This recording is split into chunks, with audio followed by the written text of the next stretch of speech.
8000 ரூபா கூப்பனை வச்சு என்னென்ன அராஜகம் பண்ணீங்க. மனச்சநல்லூரில் ஒரு பெண்ணோட உயிரே போயிடுச்சு.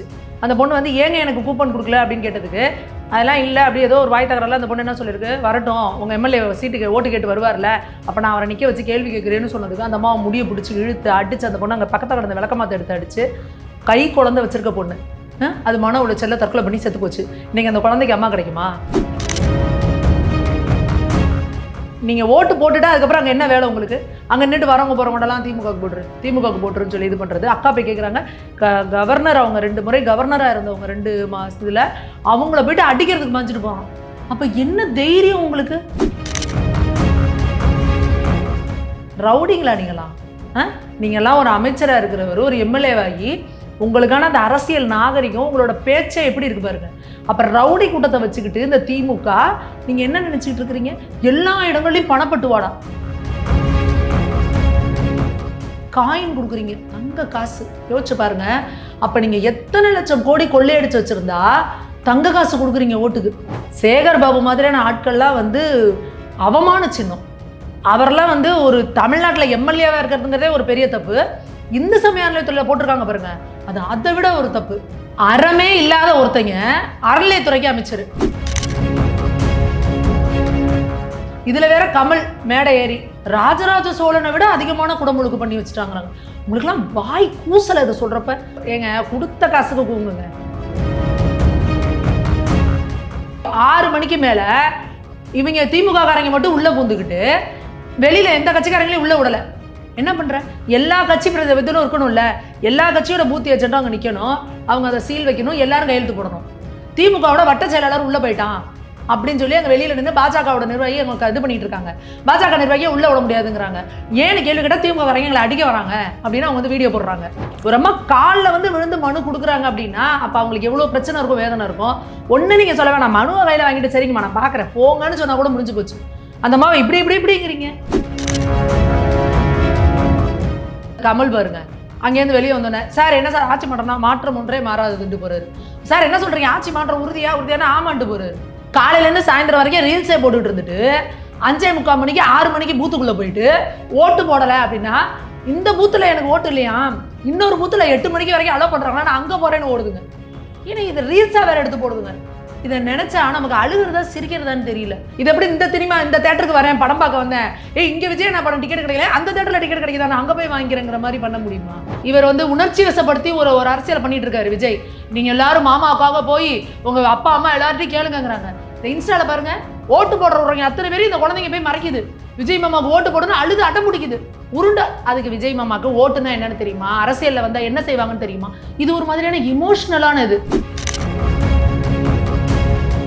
சுந்தர்சி அவர்களை பார்த்து நீங்களாம் வந்து இவரெல்லாம் வந்து கூத்தாடிகள்.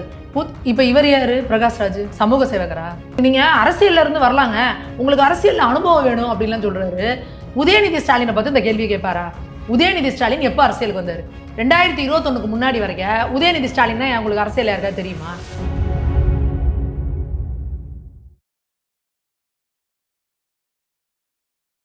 இளையபாரத நேயர்களுக்கு வணக்கம். இன்னைக்கு நம்ம நேர்களில் நம்ம சிறப்பு விருந்தினர் பாஜகவின் மகளிரணி மாநில சமூக ஊடக அமைப்பாளரான சுமதி மேகவர்ணன் மேம் அவர் தான். மேம் வணக்கம். மேம் வணக்கம் மேம். நீங்கள் நிறைய பக்கம் பிரச்சாரத்துக்கு போயிருப்பீங்க, ஓட்டு போடுற விஷயங்கள்லாம் பார்த்துருப்போம். இருந்தாலுமே பல விஷயங்கள் வந்து மீடியாவில் வைரலாக ஆரம்பிக்குது. அதாவது திமுக இங்கே அராஜகம் பண்ணிட்டாங்க, திமுக அங்கே அராஜகம் பண்ணிட்டாங்க, திமுக இங்கே ஒரு கள்ள ஓட்டு போட்டுருச்சு அப்படின்ட்டு.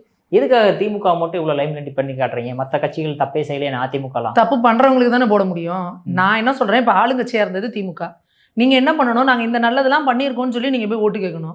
அதை பண்ணலை. முழுக்க வெறுப்பு அரசியல், தேவையில்லாமல் டெல்லி எழுத்து பேசுறது மாதிரி பண்ணுறது. 8000 ரூபா கூப்பனை வச்சு என்னென்ன அராஜகம் பண்ணீங்க. அந்த 8000 ரூபா கூப்பனை கொடுக்கறதுக்கு ஏன் கொடுக்குறீங்கன்னு கேட்குறவங்க எல்லாத்தையும் அடிக்கிறது. ஒரு பெண்ணை வந்து திருச்சியில் மனச்சநல்லூரில் ஒரு பெண்ணோட உயிரே போயிடுச்சு.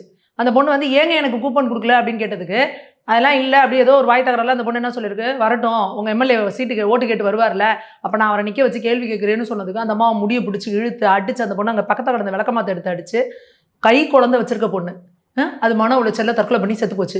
இன்றைக்கி அந்த குழந்தைக்கு அம்மா கிடைக்குமா? நீங்கள் எல்லாம் ஓட்டுக்கு காசை வாங்கிக்கிட்டு எல்லாம் இது பண்ணிட்டு இந்த அவன் வேலையை பார்க்க போயிட்டீங்க. இந்த முதல்வர் இன்னைக்கு டூருக்கு போயிட்டாரு, சின்னவர் இன்னைக்கு இந்த துபாய்க்கு போயிட்டாரு. இன்னைக்கு அந்த அந்த கணவன் வந்து அந்த கை குழந்தைய வச்சுட்டு இருக்கவனோட வேதனையை வச்சு பாருங்க. இப்படி சாமானிய மக்களோட வாழ்க்கையில பெரிய பிரச்சனையை கொடுக்கறது தான் வந்து இன்னைக்கு திமுகவோட இதாக இருக்குது. ஓட்டு போடுற இடத்துலையும் பாருங்க, அந்த ஓட்டு பூத்துக்குள்ளே நின்றுக்கிட்டு மயிலாப்பூர் தொகுதியில் இவங்க தமிழிசைக்கா இருக்கிறாங்க. நீங்கள் ஓட்டு போட்டுட்டு அதுக்கப்புறம் அங்கே என்ன வேலை உங்களுக்கு? அங்கே நின்றுட்டு வரவங்க போகிறவங்கடலாம் திமுகவுக்கு போட்டுருன்னு சொல்லி இது பண்ணுறது. அக்கா போய் கேட்குறாங்க, கவர்னர் அவங்க 2 முறை கவர்னராக இருந்தவங்க 2 மாதத்தில் அவங்கள போயிட்டு அடிக்கிறதுக்கு மாஞ்சிட்டு போகிறோம். அப்போ என்ன தைரியம் உங்களுக்கு? ஒரு தேசிய கட்சியில் இவ்வளோ பெரிய பொறுப்பில் இருக்கிற ஒருத்தவங்களை வந்து நீங்கள் இந்த மாதிரி பண்ணுறீங்க அப்படின்னா சாமானிய மக்களை நீங்கள் என்ன பண்ணுவீங்க? இந்த பக்கம் சேகர் பாபு பாருங்க, அந்த தாவேக்கால இருக்கிற ஒருத்தர்கிட்ட போயிட்டு வாடா பார்க்கலாம் அவனை விட்டுருவோம் அப்படி. ரவுடிங்களா நீங்களா? நீங்கள்லாம் ஒரு அமைச்சராக இருக்கிறவர், ஒரு எம்எல்ஏவாகி உங்களுக்கான அந்த அரசியல் நாகரிகம் உங்களோட பேச்சை எப்படி இருக்கு பாருங்க. அப்புறம் ரவுடி கூட்டத்தை வச்சுக்கிட்டு இந்த திமுக நீங்கள் என்ன நினச்சிக்கிட்டு இருக்கிறீங்க? எல்லா இடங்கள்லையும் பணப்பட்டுவாடா. ஒவ்வொரு பூத்துக்கிட்டையும் வாசலில் பணத்தை வச்சுட்டு எத்தனை இடத்துல பிடிச்சிருக்காங்க. மயிலாப்பூரில் அவங்க அந்த கேண்டிடேட்டோட ஹெல்ப்பர்கிட்டேருந்து உதவியாளரா அவர்கிட்டேருந்து கோடிக்கணக்கில் வீட்டுக்குள்ளே எடுக்கிறாங்க. ஏங்க நீங்கள் ஒழுங்காக ஆட்சி நடத்தினா எதுக்குங்க பணம் கொடுக்குறீங்க? எங்கே பார்த்தாலும் காயின், மூக்குத்தி, கொலுசு, அதுலேயும் பாருங்க பித்தலாட்டக்காரங்க. ஆட்சி தான் ஒழுங்காக நடத்த மாட்டீங்க, கொடுக்கறதுலையும் பித்தலாட்டம். வெள்ளி கொலுசுன்னு சொல்லி கொடுக்குறது இரும்பு கொலுசை கொடுத்து அதில் மக்கள் எவ்வளோ விவரம் பாருங்க. அவங்க ஒரு கெமிக்கலை ஊற்றி டெஸ்ட் பண்ணுறாங்க, அது வெள்ளி கொலுசா இரும்பு கொலுசான்னு அதை வேற ரீல்ஸ் எடுத்து போடுறாங்க. காயின் கொடுக்குறீங்க, தங்க காசு. யோசிச்சு பாருங்க. அப்போ நீங்கள் எத்தனை லட்சம் கோடி கொள்ளையடிச்சு வச்சுருந்தா தங்க காசு கொடுக்குறீங்க ஓட்டுக்கு? அப்போது எந்த லெவலுக்கு கொண்டு வந்து நிறுத்தி இருக்குது இந்த திமுக தமிழ்நாட்டை அப்படின்றத பார்க்கணும். ரவுடிசம், கட்ட பஞ்சாயத்து, அராஜகம், காசு, இது 4 இருந்தால் நாங்கள் தான் திருப்பி ஆட்சிக்கு வருவோம் அப்படின்ற ஒரு திமிர் தண்டத்தில் வந்து இன்றைக்கி வந்து திமுக இருக்குது. சேகர் பாபு மாதிரியான ஆட்கள்லாம் வந்து அவமான சின்னம். அவரெல்லாம் வந்து ஒரு தமிழ்நாட்டில் எம்எல்ஏவாக இருக்கிறதுங்கிறதே ஒரு பெரிய தப்பு. இந்து சமய அறநிலையத்துறையில் போட்டிருக்காங்க பாருங்க, அது அதை விட ஒரு தப்பு. அறமே இல்லாத ஒருத்தங்க அறநிலையத்துறைக்கு அமைச்சர். இதில் வேற கமல் மேடை ஏறி அவரை ஏங்க கொடுத்த காசுக்கு கூங்குங்க. கொஞ்சம் கூட உங்களுக்கு அண்ணாமலை அவர்கள் 2 இதில் சொன்னார், ஏப்பா அவன் கொடுத்த காசுக்கு மேலே கூறாயாங்கிற மாதிரி. ராஜராஜ சோழனை விட அதிகமான குடமுழுக்கு பண்ணி வச்சுட்டாங்கிறாங்க. உங்களுக்குலாம் வாய் கூசலை இதை சொல்கிறப்ப, மனசாட்சி சுடலை? ராஜராஜ சோழன் தன்னோட சொந்த காசில் தான் படையெடுத்து போய் எடுத்துகிட்டு வந்து அந்த காசை வச்சு கோவிலை கட்டி குடமுழுக்கு பண்ணார். நீங்கள் ஏன் அப்போ விட்டு காசில் குடமுழுக்கு பண்ணீங்க? நீங்கள் பட்ஜெட்டில் கூட ஒதுக்கல. மக்கள்கிட்ட வாங்குற வரி காசு, மக்கள்கிட்ட இருந்து டொனேஷனை கலெக்ட் பண்ணி மக்களே பண்ணுற குடமுழுக்கில் நீங்கள் போய் நின்றுட்டு அதை விட அதிகமான குடமுழுக்கு அவர் பண்ணிட்டாருன்னு சொல்கிறீங்க. எவ்வளவு அநியாயங்க. ஏங்க கோவிலெல்லாம் சாமி இல்லைன்னு நினச்சிட்டு இருக்கிறீங்களா? நீங்கள் சாமி கேட்காது உங்களெல்லாம்? எவ்வளவு கோவில்களில் அநியாயம். கோவிலுக்கு போகிறவங்களாம் கதர் அடித்து திருப்பி அனுப்புறீங்க. இன்னைக்கு இந்த திருவண்ணாமலை கோயிலாம் போய் பாருங்க, லட்சக்கணக்கில் வந்து மக்கள் வந்து கும்பிட வராங்க. அவ்வளோ பெரிய வேதனைப்படுத்தி தானே திருப்பி அனுப்புறீங்க. எந்த ஒரு கோயிலையா போய் நிம்மதியாக சாமி கும்பிட்டு வந்துட்டு இருக்கா? இந்த மாதிரி அநியாயம் அட்டுலியம் பண்ணுறீங்க. உண்டியலில் போடுற காசை கோடியா சுருட்டி கொள்ளையடிச்சு அநியாயம் அட்டுலியம் பண்ணிட்டு இருக்கிறீங்க. நீங்கள் ராஜராஜ சோழனோட கம்பேர் பண்ணிக்கிறீங்க. அப்போ மக்களை நீங்கள் எப்படி கேவலமாக நினச்சிட்டு இருக்கிறீங்கன்னு பாருங்க. இதே நீங்கள் போய் ஒரு நார்த் சைடில் போயிட்டு ஒரு ஊழல் பண்ணுற ஒருத்தனை போய் வீர சிவாஜியோட கம்பேர் பண்ணீங்கன்னு வச்சுக்கோங்க, அந்த வேனை விட்டு அவனுக்கு கீழே இறங்க முடியாது. அப்போ தமிழக மக்கள் எவ்வளோ உணர்வு இல்லாமல் இருக்காங்க பாருங்க. ஒரு ராஜராஜ சோழன்கிறவர் எவ்வளோ பெரிய ராஜா, அவர் எவ்வளோ ஒரு பெரிய இது பண்ணவர், அவரை போய் இந்த ஊழல்வாதி, இந்த ரவுடித்தனம் பண்ணுறவரோட போய் கம்பேர் பண்ணுறீங்களையான்னு அங்கே இருக்கிற மக்கள் 10 பேர் கேள்வி கேட்கல பாருங்க. அப்படி நீங்கள் தமிழக மக்களை இப்படி மழுங்கடிச்சு வச்சிருக்கிறாங்க இந்த திமுக காரங்க. மேம், நீங்கள் சொல்லும்போது ஒரு கேள்வி எழுது. அதாவது இப்போ ஓகே, எலெக்ஷன் கேம்பெயினில் ஃபுல்லாக எல்லாம் இறங்கி வேலை செஞ்சுருக்காங்க. அதனால் சரி, ஒரு வெய்யக்காலமாக இருந்தாலும் குளிர்காலத்துக்கு வெளியே இன்ப சுற்றுலா போயிட்டு வரல, தப்பு இல்லையா மேம்? அதுவுமே ஒரு கிரிட்டிசைஸ் பண்ண இதில் எப்படி மேம் சொல்ல முடியும்? நீங்கள் தான் அரசியல், நீங்கள் முழு நேரம் அரசியல்வாதே கிடையாதுப்பா உதயநிதி ஸ்டாலின். அவரெல்லாம் சீசனல் பொலிட்டிஷியன். அந்த பக்கம் அவர் ராகுல் காந்தி மாதிரி, இந்த பக்கம் இவர். எலெக்ஷன் கேம்பெயின் மட்டும்தான் அவரை பார்க்க முடியும், மற்ற நேரத்தில் அவர் வெளியிலேயே பார்க்க முடியாது, ஏன்னா வெயில் ஆகாது. அந்த மாதிரி இவங்க வந்து 6 மணிக்கு மேலே ஆட்டோ ஓடாதுமாங்கல்ல, அந்த மாதிரி கேஸ் அவங்களாம். அப்போ இவங்களெல்லாம் வச்சுக்கிட்டு நீங்கள் மக்கள் பிரச்சனைக்காக இவங்களாம் இறங்கி களத்துக்கு வருவாங்க, என்ன பண்ணுவாங்கன்னு நீங்கள் நினைக்கிறீங்க? அப்போ நாங்கள் எலெக்ஷன் முடிச்சு அடுத்த நாள் கிளம்பி இப்படி ஓடுறாங்க அப்படின்னா, அப்படியே நீங்களாம் அப்படியே வெயிலே பார்க்காம வளர்ந்தவங்களா? நீங்களாம் தமிழ்நாட்டில் பிறந்து வளர்ந்தவங்க தானே? எங்கேயாவது சுவிட்சர்லாந்து, அந்த மாதிரி ஸ்வீடன், அந்த மாதிரி அப்படியே குளிர் பிரதேசத்துலேருந்து வந்தவங்களா? நீங்கள் இங்கேயே பிறந்து இங்கேயே வளர்ந்தவங்க தானே? அப்போது நீங்கள் இறங்கி வெயிலில் இறங்கி வேலை பார்த்து மக்களோட மக்களாக இருந்தீங்கன்னா இந்த வெயில் பழகிருக்கும் உங்களுக்கு. நீங்கள்லாம் அப்படியே பான் வித் சில்வர் ஸ்பூன் மாதிரி அப்படியே ஏசிக்குள்ளேயே இருந்து எல்லாம் அப்படியே பணக்கார இதில் வளர்ந்தவங்கள. நீங்கள்லாம் கருணாநிதி அவர்கள் மட்டும்தான் திருட்டு ரயில் ஏறி சென்னைக்கு வந்து கஷ்டப்பட்டு உழைச்சி முன்னாடி வந்தார். ஸ்டாலின் அவர்களாகட்டும், உதயநிதி அவர்களாகட்டும், இன்பநிதி அவர்களாகட்டும், அவங்களாம் கோடியிலே புரள்றவங்க. அதனால அவங்களுக்கு இந்த வெயில் இதெல்லாம் வந்து ஏற்றுக்கிறது ரொம்ப கஷ்டம்தான். ஓகே மேம், அதே மாதிரி இப்போ ரீசெண்டாக நம்ம பார்க்க முடியுது, நிறைய பிரச்சனைகள் வந்து எலெக்ஷனில் பார்த்துருப்பீங்க. கள்ள ஓட்டு போடுறாங்கன்ற மாதிரி குற்றச்சாட்டு வைக்கிறாங்க. இவ்வளோ ப்ரொடெக்ஷன் இருக்குது, இவ்வளோ சேஃப்டி செக்யூரிட்டி இருக்குது, அப்படி மீறி எப்படி மேம் கள்ள ஓட்டுலாம் போட முடியும்? அதுதான் திமுக காரங்களோட திமிரு தண்டம், தில்லாலங்கடித்தனம். நீங்கள் பாருங்க, அந்த கோவையில் வந்து இவர் நிற்கிறார்ல செந்தில் பாலாஜி, அதில் மட்டுமே ஒரு 18 பேர் சுயேட்சையா எங்கேருந்து? கரூர்லேருந்து வந்து போட்டிருக்காங்க. அந்த 18 பேருக்கும் யார் அஃபிடவிட்? ஒரே ஒருத்தர் தான் அஃபிடவிட் கொடுத்துருக்காரு, ஒரு நோட்டரி. இதனால என்னன்னா, ஒவ்வொரு வேட்பாளரும் என்ன பண்ணிக்கலாம்? ஒரு பூத் ஏஜென்ட் உட்கார வச்சுக்கலாமா உள்ள? அப்போ இந்த செந்தில் பாலாஜியோட பூத் ஏஜென்ட், இது இல்லாம அந்த ஒரு 18 சுயேட்சையோட பூத் ஏஜென்ட்னா, அந்த பூத்துக்குள்ள எத்தனை பேர் இருப்பாங்க பூத் ஏஜென்ட்? இந்த திமுக காரங்களே கிட்டத்தட்ட 19, 20 பூத் ஏஜென்ட் உட்காந்துருப்பாங்க. அப்ப நீங்க என்ன பண்ணுவீங்க? அங்க இருக்கிற இந்த ஏடிஎம்கேல ஒருத்தர் இருப்பாங்க, பிஜேபியில் ஒருத்தர் 2 பேர் 3 பேர் தான் இருப்பாங்க. இப்போ இவங்க என்ன பண்ணுவாங்க? Booth capturing. அது அன்னைக்கு நேற்று பாருங்க அந்த வீடியோ 6 மணிக்கு மேலே இவங்க திமுக காரங்க மட்டும் உள்ளே பூந்துக்கிட்டு வெளியில எந்த கட்சிக்காரங்களையும் உள்ளே விடலை. என்ன பண்ற? எல்லா கட்சி பிரதிநிதிகளும் இருக்கணும்ல, எல்லா கட்சியோட பூத் ஏஜென்ட்டும் அங்கே நிற்கணும், அவங்க அதை சீல் வைக்கணும், எல்லாரும் கையெழுத்து போடணும். திமுகவோட வட்ட செயலாளர் உள்ளே போயிட்டான் அப்படின்னு சொல்லி அங்கே வெளியில நின்று பாஜகவோட நிர்வாகி அவங்க இது பண்ணிட்டு இருக்காங்க. பாஜக நிர்வாகியை உள்ளே விட முடியாதுங்கிறாங்க. ஏன்னு கேள்வி கேட்டால் திமுக காரங்க எங்களை அடிக்க வராங்க அப்படின்னு அவங்க வந்து வீடியோ போடுறாங்க. அப்போ என்ன பண்றீங்க நீங்க? உங்களுக்கு என்ன வேலை அங்கே உள்ள? அப்போ இதுதானே உங்களுக்கு பிரச்சனை. எதுக்கு எஸ்ஏஆர் திமுக எடுத்துச்சு? செத்தவன் ஓட்டெல்லாம் போய் போட்டுருவேன், எவன் டபுள் என்ட்ரி. ஒருத்தனுக்கே பார்த்தீங்கன்னா இங்கே ஒரு ஓட்டு இருக்கும், திருப்பி ஊர் பக்கம் ஒரு ஓட்டு இருக்கும், காலையில் ஒரு ஓட்டை இங்கே போடுவான், பஸ்ஸை பிடிச்சி ஏறிப்போய் அங்கே ஒரு ஓட்டை மத்தியானம் போடுவான், அவனுக்குலாம் காசு கொடுப்பீங்க. அப்போ நீங்கள் இதெல்லாம் போனால் எஸ்ஏஆரில் போயிடும் தானே உங்களுக்கு. நீங்கள் வைத்தரசல் எஸ்ஏஆர் வேணாம் வேணான்னு கதறினீங்க, எஸ்ஏஆருக்கு எதிராக ஆர்ப்பாட்டம்லாம் பண்ணீங்க. இன்னைக்கு இத்தனை சதவீதம் ஓட்டு அதிகமாக இருக்குது. எதனால்? எஸ்ஏஆர்னால தானே. எஸ்ஏஆர் வந்து இந்த மாதிரி டபுள் டிஜிட்டில் இருக்கிறது, இந்த மாதிரி இறந்தவர்களோட வாக்கு, எது டூப்ளிகேட் என்ட்ரி, எதெல்லாம் ஃபேக்கு, எல்லாத்தையும் ரிமூவ் பண்ணதுனால தானே இன்றைக்கி இவ்வளோ க்ளீனாக வந்திருக்கு நமக்கு. அப்போ எதுக்கு நீங்கள் எஸ்ஏஆருக்கு எதிராக கூவுனீங்க? அப்போ இதெல்லாம் தெரியுதா? திமுக எதுக்கெல்லாம் கூவுதோ அதெல்லாம் மக்களுக்கு நன்மையானது. எஸ்ஏஆருக்கு எதிராக ஐயோ ஐயோன்னு கதறினாங்கல்ல, இன்னைக்கு எஸ்ஏஆர்னாலே இவ்வளோ ஓட்டு பதிவு. சிஏஏ ஐயோ இங்கே இருக்கிற இஸ்லாமியர்கள் எல்லாம் வெளியே போயிடுவாங்க. நாங்கள் சிஏஏ அமெண்ட் பண்ணி வச்சுங்க, யாராவது இஸ்லாமியர்கள் வெளியே போனாங்களா? இந்த மாதிரி சொல்லிக்கிட்டே போகலாம். அதனால் திமுக ஒரு விஷயத்தை எதுக்குதுன்னா அதை கண்ணை மூடிட்டு நம்ம ஆதரிக்கலாம். ஏன்னா அது நாட்டு மக்களுக்கு நல்லதாக இருக்கும், அவங்களுக்கு கெடுதலாக இருக்கும். அதனால தான் அவங்க கதறுவாங்க. ஓகே, பட் இருந்தாலுமே வந்து ஸ்டாலின் அவர்கள் கேம்பெயின் பண்ண போறாரு. திடீர்னு எத்தனையோ மக்கள் வந்து பார்க்க வராங்க, கை கொடுக்க வராங்க. திடீர்னு விஜய் அவர்கள்ட்ட பார்த்துருக்க எத்தனை பேர் மேலே எகிரி குதிக்கிறாங்க அப்படின்லாம். அந்த மாதிரி எதுவுமே நடந்துடக்கூடாதுன்னு இருக்கா? ஏமா கொஞ்சம் தள்ளி போங்கம்மா, அப்படி போங்கம்மா அப்படி சொன்னா கூட வந்து அதை எடுத்து வைரல் பண்றீங்களா? இப்போ தீண்டாமே கடைபிடிக்கிறான்ற மாதிரிலாம் நான் பேசுறேன். ஒருத்தம்மா காலில் வந்து விழுறாங்க, அதை இப்படியா தள்ளி விடுவீங்க? இப்படி இன்னும் நீங்க என்ன பெரிய அவ்வளோ பெரிய இதா? எனக்கு ஒன்றும் புரியல. நீங்க அப்படி மக்களை பார்க்கறதுனா எதுக்குங்க இறங்கி ரோட்டுக்கு போறீங்க?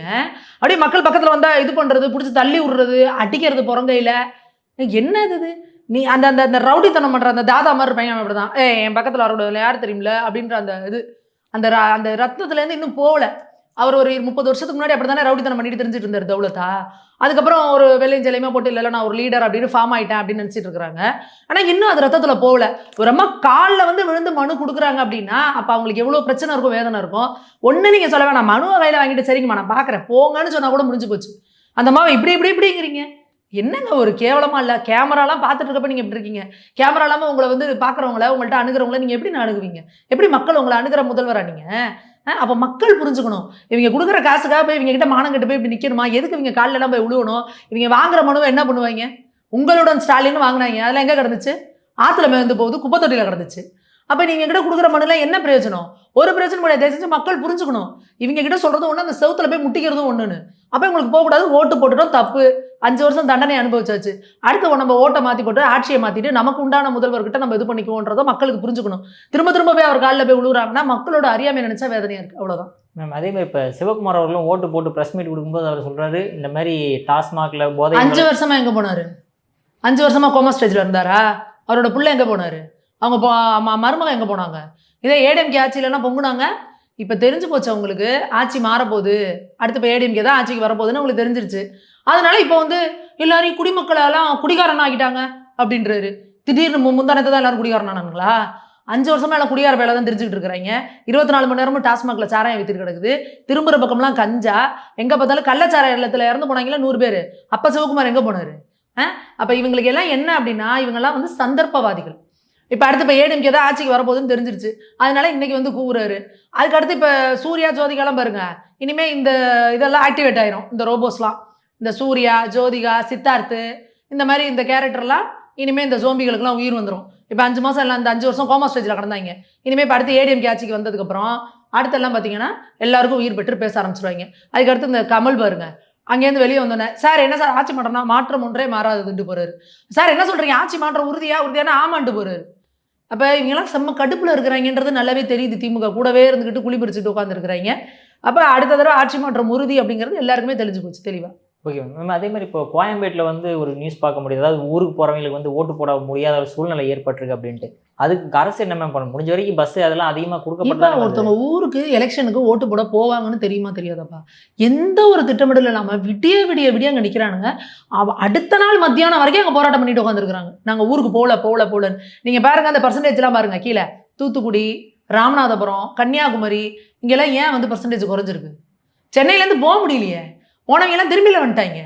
முக்காவாசி பேர் அங்கேருந்து இங்கே தான் வந்து சென்னையில் தான் உட்காந்து வேலை பார்த்துட்டு இருக்கிறாங்க. போகலை.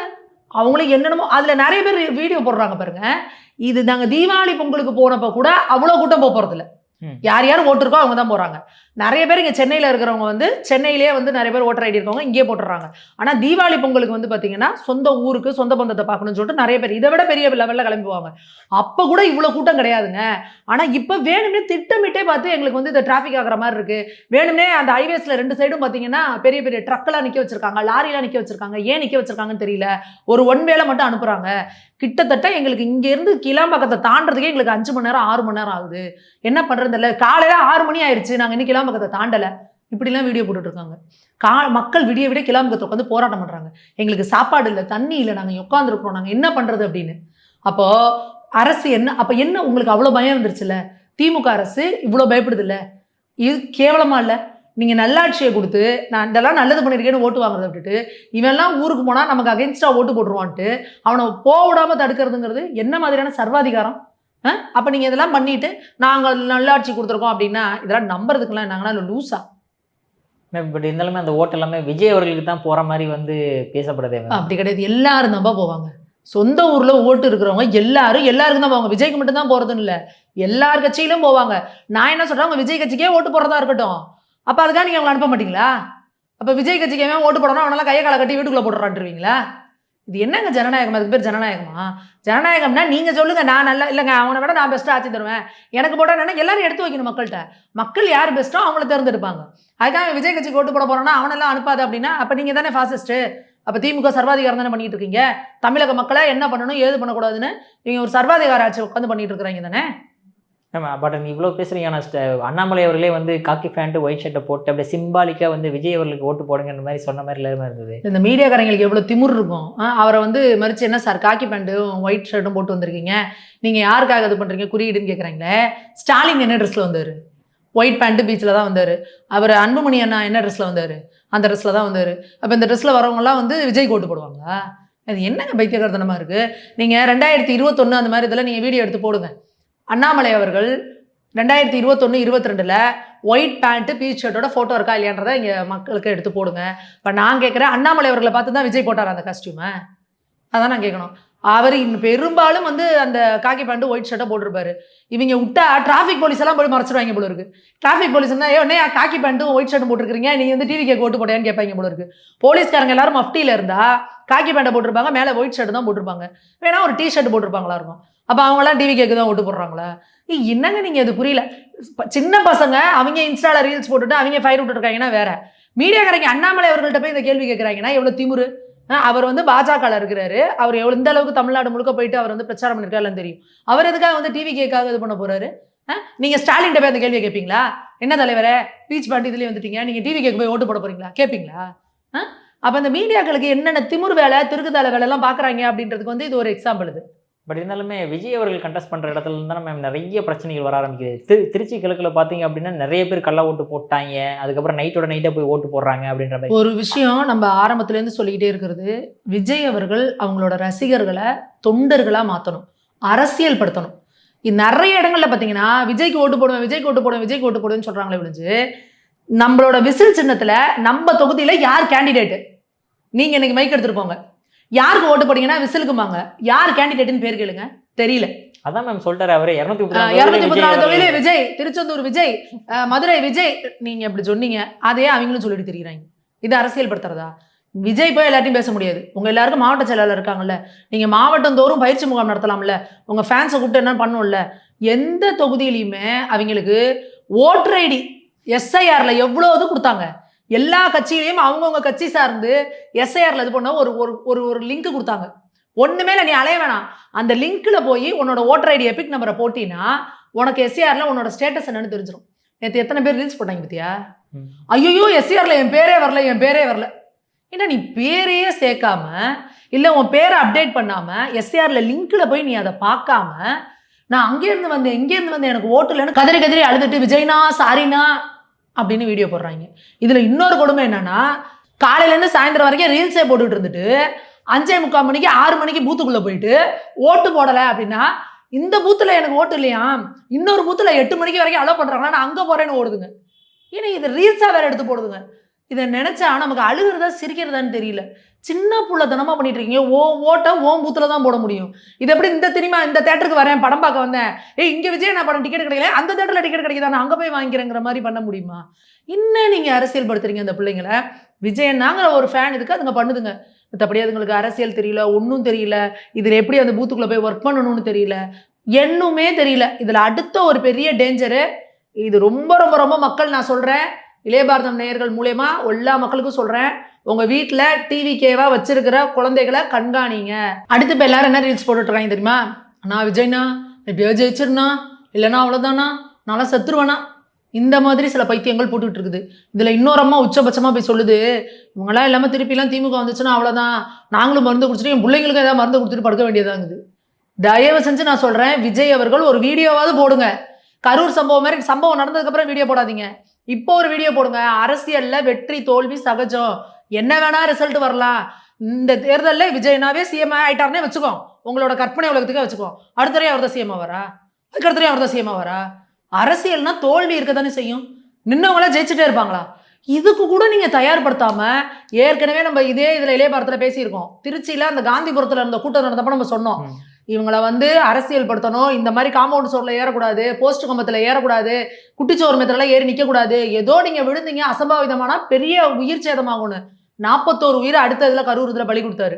அதே போல இப்போ வீடியோ டெய்லி இன்ஸ்டாவை திறந்தா, விஜய்னா எப்படியா ஜெயிச்சிருந்தா, நீ ஓட்டு போட்டான் எப்படியா ஜெயிச்சிருந்தா என்ன பண்ணுவாரு, துப்பாக்கி படத்துல வர மாதிரி எல்லாரையும் அவங்க வரவங்க எல்லாம் போய் ஸ்குவாடெல்லாம் மறைச்சு எல்லா ஐவிஎம் மிஷினையும் எடுத்து எல்லாத்துலயும் விசிலா மாத்த போறீங்களா?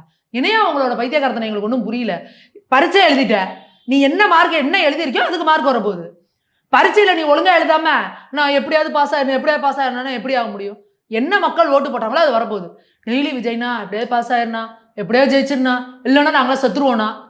நான் சொல்றேன், இது விஜய்னாவுக்கு ஒரு பொழுதுபோக்காக தான் இருக்கலாம். நம்ம வீட்டில எல்லாம் 1 புள்ள 2 புள்ள வச்சிருக்கிறோம். தயவு செஞ்சு பெற்றவர்கள் உங்க குழந்தைகளை கண்காணிங்க, கூப்பிட்டு பேசுங்க. இந்த பேரு எலெக்ஷன்னா இப்படிதான் இருக்கணும், இப்படிதான் பண்ணணும், ஜெயிக்கவும் ஜெயிக்கலாம், தோக்கவும் தோக்கலாம். இதுக்காக நீ இது பண்ணிட்டு இருக்காதா, உன் வாழ்க்கை, உன்னைய நம்பி நம்ம குடும்பம் இருக்கு, இதை உட்காந்து பேசுங்க. எலெக்ஷன் ரிசல்ட் அப்போ ஏதோ சில அசம்பாவிதம் நடக்க போகுது அப்படிங்கிறதையும் நமக்கு இப்போ அலார்மிங்கா இருக்கு. தயவு செஞ்சு பெற்றவங்க பிள்ளைங்களை கண்காணிங்க, வளர்த்து காலேஜ் வரைக்கும் கொண்டு போய் இந்த மாதிரியான இவங்களுக்கு தூக்கி கொடுத்துடாதீங்க பிள்ளைங்களை. தயவு செஞ்சு சொல்றேன், 41 உயிர் கரூர்ல போனதோட இருக்கட்டும். இனி இந்த அரசியலுக்கு கேவலமான உயிர்கள், ஏன்னா திமுக தான் அப்படி பண்ணுவாங்க, மக்களை அப்படியே கொந்தளிக்க விட்டு அப்படியே ஆகா அடைந்தால் திராவிட நாடு இல்லைன்னா சுடுகாடு பற்றி எரியும் ஊன்னு பேசி தீ பரவட்டும்னு சொல்லி தீ குளிச்சு செத்து போனாங்க. தீ குளிச்சு செத்து போன குடும்பம்லாம் இன்னைக்கு எங்க இருக்கு? நடுத்தரில் தான் நின்றுட்டு இருக்கு. ஆனா இந்த திமுக குடும்பம் எப்படி உட்காந்துருக்கு பாருங்க. அது மாதிரி இவர் உணர்ச்சி வசப்படுத்தி ஒரு அரசியல் பண்ணிட்டு இருக்காரு விஜய்.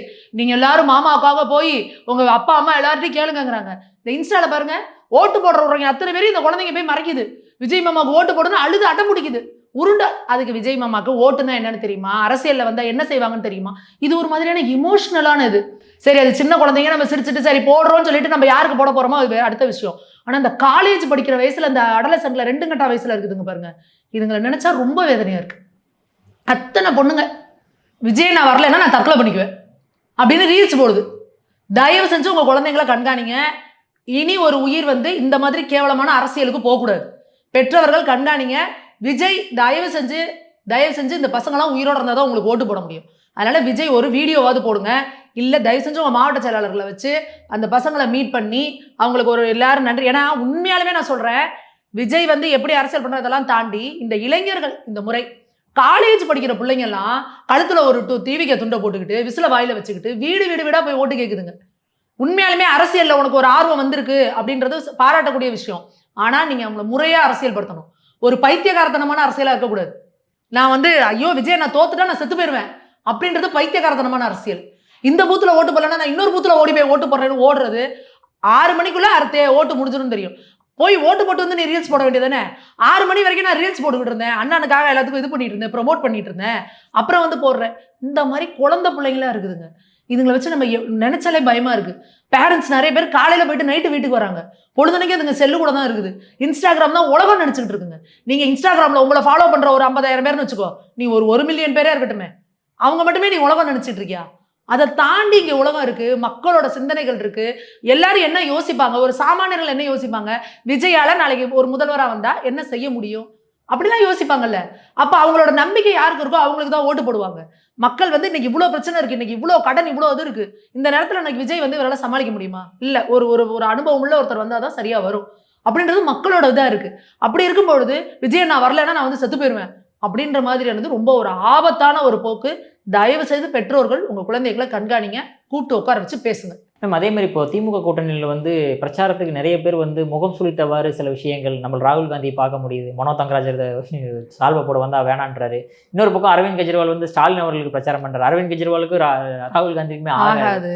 இப்படி இருக்கும்போது எப்படி மேம் கூட்டணி பிரச்சாரம் வரும்? திமுக வந்து தோல்வி முகத்தை நோக்கி போயிட்டு இருக்கு அப்படின்றது வந்து பிரச்சாரத்திலே தெரிஞ்சது. திமுகல கூட்டணி கட்சிகள் யாருமே வந்து ஒரு வலுவான பிரச்சாரத்தையே முன்னெடுக்கல. அதை இவர் பார்த்தீங்கன்னா விசிகால பார்த்தீங்கன்னா அவங்க ஒரு பக்கம் அவர் அப்படியே ஒதுங்கி இதாக தான் இருந்தாரு. பிரேமலதா அவர்கள் வந்து பண்ண பிரச்சாரம் பார்த்தீங்கன்னா வேற லெவலு.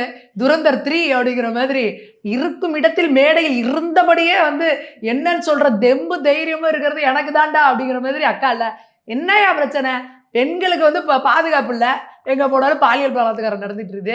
அப்புறம் கஞ்சா கள்ளச்சாரம் எல்லாம் விற்கிறாங்க, போதை கலாச்சாரம். இது 2 தவிர எங்க அண்ணனை பார்த்து என்னையா சொல்லுவீங்க அப்படின்ட்டாங்க. இது 2 போதாதாமா அவர் கதையை முடிச்சு விடுறதுக்கு அப்படிங்கிற அளவுக்கு அங்க எல்லாம் மேடையில ஸ்டாலின் அவர்களை வச்சுக்கிட்டே இதை பேசின தைரியம் வந்து பிரேமலதாக்காவுக்கு தான் இருக்கு.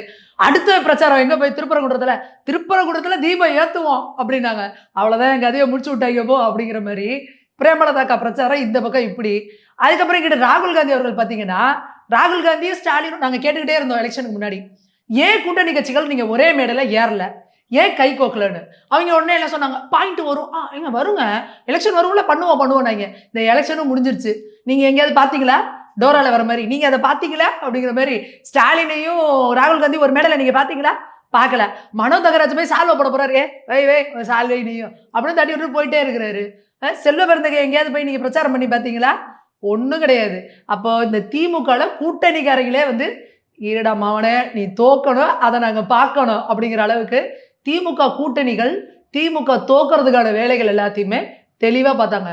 ஆனால் நீங்கள் இந்த பக்கம் அதிமுக கூட்டணியில் பாருங்க, எந்த அளவுக்கு எடப்பாடி பழனிசாமி அவர்கள் வந்து ஒரு விகரசா அவர் பிரச்சாரம் பண்ணாரோ அதே அளவுக்கு இங்கே பாஜக அண்ணாமலை அவர்கள் பிரச்சாரம், இந்த பக்கம் அன்புமணி ராமதாஸ் அவர்கள் பிரச்சாரம், இந்த பக்கம் டிடிவி தினகரன் அவர்கள் பிரச்சாரம், ஜான் பாண்டியன் அவர்கள் பிரச்சாரம், எல்லாருமே கூட்டணியில இருக்க எல்லாருமே, ஜி.கே. வாசனையா அவங்க ஒரு பிரச்சாரம், எல்லாருமே தமிழ்நாடு முழுக்க சுத்தி வந்தாங்க.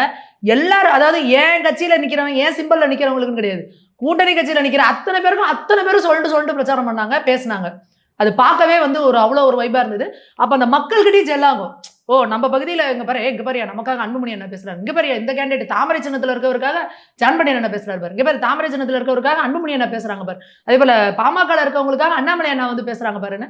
இப்படி அந்த ஒரு கூட்டணிக்குள்ள ஒரு பெரிய ஜெல்லாகி அவ்வளோ ஒரு வைபு, மக்கள்கிட்டையும் அப்படி ஒரு ஆரவாரம். போற இடம்லாம் மக்கள்கிட்ட அம்மா தாயே இந்த ஆட்சி முடிஞ்சிருச்சு, நிச்சயமா ஒரு மாற்றம் வரணும் அப்படிங்கிறத வந்து தெளிவுபட பண்ணாங்க. திமுக இந்த முறை தோல்வி பயத்துல வரலாறு காணாத அளவுக்கு பணத்தை இறக்கியிருக்காங்க. ஓட்டுக்கு இவ்வளவுதான் சொல்ல முடியாத அளவுக்கு பணம், காயின் கொடுக்குற அளவுக்கு, தங்க காசு கொடுக்குற அளவுக்கு இவங்க இறங்குறானுங்கன்னா 2 விஷயத்த மக்கள் யோசிக்கணும். எப்படிலாம் உங்ககிட்ட வந்து கொள்ளையடிச்சிருக்காங்கிறத யோசிக்கணும், இன்னொன்று எவ்வளவு கேவலமா ஆட்சி நடத்திருக்காங்கிறதையும் யோசிக்கணும். ஸோ அதுக்கு மே 4 அன்னைக்கு நமக்கு ரிசல்ட் நமக்கு இப்பயே தெரியும், இருந்தாலும் ரிசல்ட் வரட்டும், அப்போ வந்து நம்ம சேர்த்து கொண்டாடிக்கலாம். இப்போ அரசியல் தாண்டி இப்போ பிரகாஷ்ராஜ் அவர்களுமே வந்து நிறைய பிரச்சாரம் பண்ணாரு மேம். அதில் அங்கே வந்து பேசும்போது ராமர் அவர்களை பற்றி கொஞ்சம் இழிவுபடுத்தி பேசினதான் ஒரு விஷயம் வருது, அது எப்படி பார்க்குறீங்க? அவங்களுக்கு வாயை திறந்தாலே அதானே தெரியும், வேற என்ன தெரியும்? இவங்களுக்கு பிரச்சனையே இதுதான். இப்போ அதுலேயும் பிரச்சனை மாட்டிக்கிட்டாங்க. இவங்க என்ன சொல்கிறாங்க, இந்த தாத்தா காலத்து திமுகவே இருக்காங்க. இப்போ இது மாறிடுச்சு, நிலம் கலவரம் மாறிடுச்சு, மக்கள் ஒன்றுக்கும் இது பண்ணுறாங்கன்றது இவங்களுக்கு தெரியல. இந்த இப்போ அவர் மேலே கேஸ் போட்டிருக்காங்க, ஒன்றும் மன்னிப்பு கேளு, இல்லைன்னா 100 கோடி ரூபா நஷ்ட ஈடு கொடு அப்படின்னு சொல்லி கேட்டிருக்காங்க. அடுத்து இன்னொரு பாயிண்ட் அவர் சொல்லியிருக்காரு சுந்தர்சி அவர்களை பார்த்து, நீங்களாம் வந்து இவரெல்லாம் வந்து கூத்தாடிகள். இப்போ இவர் யாரு? பிரகாஷ்ராஜ் சமூக சேவகரா? அது நமக்கு புரியல.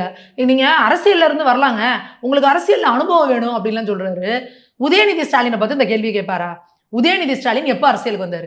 2021க்கு முன்னாடி வரைக்கும் உதயநிதி ஸ்டாலின் தான் உங்களுக்கு அரசியல் யாருக்கா தெரியுமா? அவர் அதுக்கு முன்னாடி என்ன பண்ணிட்டு இருந்தாரு? மக்களுக்கெல்லாம் அந்த தொழுநோயாளிகள்லாம் தொடச்சி கழுவி அவங்களுக்கெல்லாம் தூக்கி அது மாதிரி சேவை பண்ணிட்டு இருந்தாரா? நைட்டிங்கேல் அம்மையார் மாதிரி? இல்லை நம்ம இங்கே ஒரு சிவானந்த சுவாமிகள்லாம் பண்ணிட்டு இருந்தாங்கல்ல, அந்த மாதிரி அதை சேவை பண்ணிட்டு இருந்தாரா? இல்லை சினிமாவில் தானே கூத்தாடிக்கிட்டு இருந்தாரு. சினிமாவில் கூத்தாடிட்டு இருந்தவரை அப்படியே டைரெக்டாக எம்எல்ஏ ஆக்குவீங்க. அதுக்கப்புறம் அப்படியே டைரெக்டாக நீங்கள் வந்து விளையாட்டுத்துறை அமைச்சர் ஆக்குவீங்க. இப்போ டைரெக்டாக துணை முதல்வர் ஆக்கிடுவீங்க. அதுக்கெல்லாம் கேள்வி கேட்க மாட்டீங்க. ஆனால் ஒருத்தர் எம்எல்ஏ சீட்டுக்கு வந்து நிற்கிறாரு அப்படின்னா அவரை நீங்கள் என்ன கேள்வி கேட்பீங்க? கூத்தாடியா அப்படின்னு கேட்குறீங்க. இந்த கேள்வியை உதயநிதியை பார்த்து கேளுங்க, கலைஞரை பார்த்து கேளுங்க. கலைஞர் என்னவா இருந்தாருங்க? கலைஞர் சினிமாவுக்கு வசனம் எழுதிருந்தானே அரசியல் உள்ள நுழைஞ்சாரு. அந்த பேரை வச்சுட்டு தானே நுழைஞ்சாரு. அப்போ அவரை கேட்க வேண்டியதானே? இவங்க குடும்பமே கூத்தாடி குடும்பம் தானே, சினிமாவை வச்சு தானே இவங்க அரசியலே வச்சுட்டு இருக்காங்க. ஸ்டாலினை முதற்கொண்டு இந்த மக்களுக்கு மூஞ்சி தெரியணுங்கிறதுக்காக இந்த கொடூரமான ஆக்ஷன்லாம் கொடுப்பாரு பாருங்க. அவரை கூட வச்சு படம்லாம் எடுத்தாங்களே, குறிஞ்சின்னு ஒரு படம்லாம் எடுத்து நடிக்க வச்சு, முத்துவை கொண்டு போய் சினிமாவில் நடிக்க வச்சு எல்லாரும் தானே நடிச்சுட்டு உட்காந்துருக்கிறீங்க. அப்போ சினிமா தானே இன்னைக்கு உங்களுக்கு வாழ்க்கையை. நீங்கள் குடும்பமே கூத்தாடி குடும்பம். திமுக குடும்பத்தை பார்த்து கேட்க தைரியம் இருக்கா? பிரகாஷ் ராஜுக்கு துப்பு இருக்கா? கிடையாது. அப்புறம் நீங்கள் இவங்களை மித்தவங்களெல்லாம் வந்து கேட்குறாங்க அப்படின்றது வந்து புரியல. இப்போ அந்த கண்ணாடி பொம்மை கண்ணாடியை பார்த்து இவங்கெல்லாம் காரி துப்பிட்டு கிடக்குறாங்க. துப்புறது நீங்கள் திமுகன்றதை புரிஞ்சுக்கணும் முதல்ல. ஓகே, நம்ம கடைசி ஒரு கேள்வி மேம். நீங்கள் வந்து திருவாரூர் பக்கம் ஏதோ பிரச்சாரம் போயிருப்பீங்க போல. நீங்கள் பேசின ஒரு வீடியோ வைரல் ஆகுது மேம். ஏன் அதாவது கருணாநிதி அவர்கள் திருவாரூரை சேர்ந்தவர் இல்லை அப்படின்னு ஏதோ ஒரு 4 பேர் சொன்னாங்கிறதுக்காக அதை எடுத்து வந்து அவர் திருவாரூர் சேர்ந்தவர் இல்லைன்னு எப்படி மேம் சொல்லிட முடியும்? இப்போ கருணாநிதி பிறந்த ஊர் இதுப்பா திருவாரூர். திருக்குவளை. திருவாரூர்லப்பா திருக்குவளை. திருக்குவளை எந்த மாவட்டத்தில் இருக்கு? திருவாரூர் மாவட்டத்தில் இருக்கா? இல்லை. இப்போ வந்து அது நாகப்பட்டினத்தில் இருக்கு. இதுக்கு முன்னாடி அது தஞ்சாவூர் மாவட்டமாக இருந்துச்சு. ஏன்பா நீங்கள் திருவாரூர்னு சொல்லிக்கிறீங்க? அவர் 1924 பிறகுறாரு. 1936 போல ஒரு 12-13 வயசுல அவங்க அக்காவை கல்யாணம் பண்ணி கொடுக்குறாங்கன்னு இங்கே வராரு. அப்போ அவங்க அப்பாவுக்கு வந்து அந்த கோவிலில் வந்து நாயனை வாசிக்கிற வேலை கொடுக்குறாங்க. அதுக்காக தான் வராரு. அவருக்கு திருவாரூருக்குள்ள என்ட்ரி ஆகிறதே ஒரு 10 வயசுக்கு மேலே தான் என்ட்ரி ஆகிறாரு. 12 வயசு போல என்ட்ரி ஆகிறாரு. 12 வயசுல பொழைக்க வந்த ஊரை எப்படிப்பா பிறந்த ஊர் நீங்கள் சொல்லுவீங்க? ஏன்னா திருக்குவளைன்னு சொல்லிட்டு போங்களேன், என்ன கேவலம் உங்களுக்கு? திருக்குவளைன்னு சொல்றதுல என்ன பிரச்சனை? அப்போ நீங்கள் வாயை திறந்தாலே பொய் தான் பேசுவீங்களா? ஒருத்தர் பிறந்த ஊரை பொய்யா சொல்ல முடியுமா? எங்களுக்கு புரியல. இப்போ நான் என்ன ஊரில் பிறந்தனோ அதை தானே சொல்லிக்க முடியும். அதுக்காக மாற்றி சொல்லிக்க முடியுமா? இப்போ நான் பிறந்த ஊர் திருவானைக்காவல். திருவானைக்காவலோட பக்கத்தில் வந்து ஸ்ரீரங்கம் கொஞ்சம் ஃபேமஸான ஊர். நான் பிறந்த ஒரு ஸ்ரீரங்கம் சொல்லிக்க முடியுமா? நான் திருவானைக்காவலில் பிறந்தேன்னா அதுவாது ஒரு கிலோமீட்டர் தூரத்தில் தான் இருக்குது திருவானைக்காவலும் ஸ்ரீரங்கமும். அதுக்காக நான் கொஞ்சம் நல்லா யோசிச்சு இப்போ எது அட்வான்ஸ்டாக இருக்குது, தில்லை நகர், நான் தில்லை நகரில் பிறந்தேன் அப்படின்னு சொல்லிக்க முடியுமா? ஒரு பித்தலாட்டத்துக்கு ஒரு அளவு இல்லை. திருவாரூருக்கும் அவருக்கு சம்மந்தமே இல்லைப்பா. அவர் பிறந்தது திருக்குவளையில். திருக்குவளை எந்த மாவட்டத்தில் வருது? அந்த மாவட்டத்தை போய் ப்ரமோட் பண்ணுங்க. அங்கே ஏன் திருவாரூர்காரன் கலைஞர் பிறந்த மண் எதுக்கு பொய்ய சொல்கிறீங்க? அப்போ நீங்கள் ஒரு பிறந்த ஊரையே இப்படி பொய்ய சொல்லி ஏமாத்துறீங்கன்னா நீங்கள் இன்னும் என்னென்ன ஏமாத்துவீங்க? என்னென்னலாம் பொய் சொல்லுவீங்க? பிறந்த ஊரை சொல்கிறதுக்கு உங்களுக்கு பிரச்சனை, நான் என்ன ஜாதியில் தான் பிறந்தேன்னு சொல்கிறதுக்கு ஒரு பிரச்சனை. அதுக்கு கலராக ஒன்றை மாற்றி அதை நாங்கள் இசை வேளாளர் அப்படின்னு ஒரு பிரிவை அவரே உருவாக்கி பார்த்துக்கோங்க. ஒரு தனி மனிதனோட இதுக்காக எப்படி இங்கே அரசாங்கத்தோட கெசட்லேயே மாத்துறாங்க பாருங்க. அவர் வந்து அந்த சின்ன மேளம் அப்படிங்கிற ஒரு கம்யூனிட்டியில் இருக்கிறவர். அதை சொல்லிக்கிறதுக்கு உங்களுக்கு பிரச்சனைன்னு அதை நீங்கள் இசை வேளாளர் அப்படின்னு சொல்லி ஒன்று கிரியேட் பண்ணி அந்த சமுதாயத்தை சேர்ந்தவங்க அப்படின்னு நீங்கள் வச்சுக்கிறீங்க. ஆனால் அந்த ஊருக்காரங்கன்னு உயிரோட தானே இருக்காங்க. அவங்களுக்கு தெரியுமில்ல, அவங்க சொல்கிறாங்கல்ல. நம்மளே சிம்பிள் லாஜிக்காக எடுத்துப்போம். 4 பேர் சொல்கிறதுக்காக இல்லை. திருக்குவளைனா கருணாநிதி அவர்கள் பிறந்த ஊருன்னு இருக்குல்ல. திருக்குவளை திருவாரூரா? இதை பாருங்க. எதுக்கு நீ மொட்டை தலைக்கு முழங்காலுக்கு எதுக்கு முடிச்சு போடுற? திருக்குவளை எங்கே இருக்குது? திருவாரூர் எங்கே இருக்குது? எதுக்கு திருக்குவளை? நீ விக்கிபீடியாவில் போய் பாரு. கலைஞர் அவர்கள் பிறந்தது திருக்குவளை. அடுத்த வார்த்தை திருவாரூர் மாவட்டத்தில். ஏன்னா திருக்குவளை திருவாரூர் மாவட்டமா? இப்பயும் அது கிடையாது திருவாரூர் மாவட்டம். அதுக்கு முன்னாடியும் கிடையாது. நீ எப்படி ஏன் அதை கொண்டு வந்து திருக்குவளை திருவாரூர் மாவட்டம்னு சொல்ற? சரி, உங்கள் பேச்சுக்கே வச்சுக்குவோம். நீங்கள் திருவாரூர் மாவட்டத்தில் பிறந்தேன்னு உங்களை வந்து எஸ்டாப்ளிஷ் பண்ணிக்கிறீங்க. திருவாரூர் மாவட்டத்துக்கு என்ன பண்ணியிருக்கீங்க? அந்த கமலாலயம்னு ஒரு குளம் இருக்குது. அந்த குளத்தை போய் பாருங்க. அப்படி ஒரு கேவலமான மெயின்டெனன்ஸ். அந்த சுற்றிலும் அந்த காம்பவுண்டை சுற்றிலும் நடந்தே வர முடியல. அவ்வளவு நாத்தம். நீங்கள் பிறந்த ஊர் தானே, என்ன பண்ணி வச்சிருக்கீங்க? அந்த ஊருக்கு என்ன டெவலப்மெண்ட் கொடுத்தீங்க? அங்கே இருக்கிறார் ஒருத்தர் பூண்டி கலைவாணன் அப்படின்னு சொல்லிட்டு. அவர் வந்து திமுகவோட ரெப்ரசன்டேஷன் எப்படி இருக்குமோ அதுக்கான அப்படியே ஜூனியர் வெர்ஷன். ரவுடித்தனம், கட்ட பஞ்சாயத்து, ஜாதி பேரை சொல்லி திட்டுறது. அவரும் அவரோட அண்ணன் பையனும் தான் அங்கே வந்து டானு. அண்ணன் பையன் வந்து பார்த்தீங்கன்னா அந்த பட்டியலின மக்கள் இருக்க ஊருக்குள்ளெல்லாம் போகிறது, ஜாதி பேரை சொல்லி திட்டுறது, இளைஞர்கள் கேள்வி கேட்டால் அவங்களை இழுத்து போட்டு அடிக்கிறது. பூண்டி கலைவாணன் இப்போ எம்எல்ஏ இருக்கார் பாருங்க. கரண்ட் எம்எல்ஏவோட அண்ணன் பையன் மேலே 2 RTPCR வழக்கு இருக்குது. அப்போ 2 RTPCR வழக்கு இருக்குன்னா ஏன் அந்த மாவட்ட செயலாளர் நீங்கள் பதவியை விட்டு நீக்கல திமுக? அப்போ திமுக என்ன சமூக நீதிக்கான கட்சி? நீங்கள் சமூக நீதினு சொல்லிக்கிறதுக்கு என்ன உங்களுக்கு அருகதை இருக்கா? தொடர்ந்து பூண்டி கலைவாணன் நாங்கள் ஜெயிச்சிட்டு இருக்கிறாரு, மக்களை நசுக்கிட்டு இருக்கிறாருன்னு தெரியுது. இந்த முறை ஏங்க அவருக்கு எம்எல்ஏ சீட்டு கொடுத்தீங்க? அப்போ திருவாரூரில் வேற எம்எல்ஏ கேண்டிடேட்டே இல்லையா உங்களுக்கு? திமுகவில் 2 RTPCR வழக்கு வாங்கின ஒரு குடும்பத்தில் இருக்கிறவங்கள நீங்கள் வந்து எம்எல்ஏ கேண்டிடேட்டாக நிறுத்துறீங்க. அப்போது திமுகவோட சமூக நீதி லட்சணம் என்னன்னு திருவாரூர் மக்களை போய் கேட்டிங்கன்னா தெரியும் உங்களுக்கு. அப்போ நீங்கள் எல்லா பக்கமும் பொய்யும் பித்தலாட்டமே சொல்லி சொல்லி சொல்லி எல்லாம் பண்ணிட்டு இருப்பீங்க. அப்போ நீங்கள் நான் சொன்னது பொய்யா இருந்தால் மக்கள் ஏன் நீங்கள் நான் ஒரு சின்ன ஒரு பைட்ஸாக எடுத்து போட்டேன், அது அவ்வளோ வைரலாக போயிட்டு இருக்கு. திருவாரூர் கலைஞர் பிறந்த மண் அல்ல அப்படின்னு ஒரு வீடியோ போட்டேன். அப்போ அது பொய்யா இருந்தால் மக்கள் வந்து அதுக்கு அப்போஸ் பண்ணியிருப்பாங்கல்ல, ஏன் மக்கள் அவ்வளோ ஆதரவு தெரிவிக்கிறாங்க?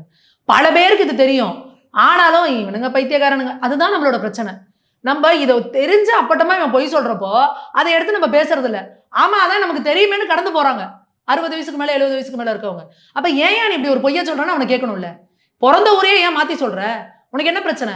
திருக்குவளைன்னு சொல்லிக்கிறதுக்கு உனக்கு அவமானமா இருக்கா? திருக்குவளை அப்ப வந்து தஞ்சாவூர் மாவட்டம். அப்ப தஞ்சாவூர் மாவட்டத்தில் பிறந்தீங்களா நான் கேவலமா? கருணாநிதி தஞ்சாவூர் மாவட்டத்தில் பிறந்தாருன்னு சொல்லிட்டு போங்க பெருமையா? நீங்க தானே சொல்லிக்கிறீங்க நாங்க ராஜராஜ சோழன் வம்சம்னு. ராஜராஜ சோழன் பாடுறா அடுத்த ஜென்மம் எடுத்து இதுல பிறந்துட்டாரான்னு சொல்லிக்க வேண்டியதுதானே. எதுக்கு திருவாரூர்னு சொல்றீங்க? இப்ப நாகப்பட்டினம் மாவட்டத்தில் இருக்கு, நாகப்பட்டினத்துல பிறந்தாருன்னு சொல்லிக்கோங்க. எதுக்குங்க பொய்யா சொல்றீங்க? திருவாரூருக்கு உங்களுக்கு என்னங்க சம்பந்தம்? அங்க நீங்க இருந்ததே ஒரு 10 வருஷம் கூட கிடையாது. இருந்துட்டு அதுக்கப்புறம் திருப்பி கிளம்பி திருட்டு ரயில் ஏறி சென்னைக்கு வந்துட்டாருங்கிறாங்க. அதுக்கப்புறம் நீங்க எதுக்கு திருவாரூருக்கு உங்களுக்கு என்ன சம்பந்தம்? ஏன் திருவாரூர் எங்க அப்பா பிறந்த மண்ணுன்னு சொல்லிட்டு போய் இப்ப கேம்பெயின் அங்க போய் ஆரம்பிக்கிறாரு ஸ்டாலின் அவர்கள்.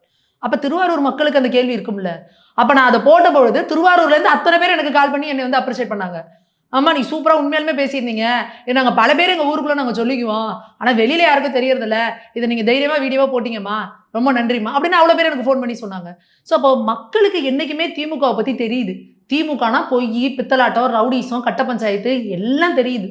ஆனா வேற வழி இல்லாம இந்த எலெக்ஷன் டைம்ல மக்கள்கிட்ட வந்து அப்படியே ஒரு பிளே பண்ணி இந்த 8000 ரூபாய் கூப்பன் மாதிரி எதையாவது ஒன்று சொல்லி, இந்த பிரசாந்த் கிஷோர் பாண்டே மாதிரி ஆளுங்களை கூட்டு வந்து 500 கோடி 400 கோடி கொடுத்து, இந்த பெண் நிறுவனம் மாதிரி வச்சு மீடியாக்களெல்லாம் ஒட்டுமொத்த மீடியாக்களையும் கையில வச்சு மக்களை மூலச்செலவு பண்ணி 1.5% 2% இந்த இதுல வந்து ஒரு பிளே அடிச்சு திமுக வந்து ஆட்சிக்கு வந்துருது. இனியும் அது நடக்காது. இந்த முறை திமுக ஆட்சிக்கு வரப்போறதில்ல. அடுத்த எலெக்ஷனுக்கு திமுகன்ற ஒரு கட்சியே இருக்க போறதில்ல. இந்த முறை திமுக தோத்துச்சு அப்படின்னா கட்சியே 10 பஞ்சா உடஞ்சிரும். அதுக்கப்புறம் திமுகன்னு ஒரு கட்சியே இருக்க போறதில்ல. உண்மையாலுமே தமிழகத்துக்கு விடியல் பிறந்துரும். ஓகே மேம், உங்கள் அற்புதமான கருத்து லேபர் மிக்க நன்றி மேம். நன்றி.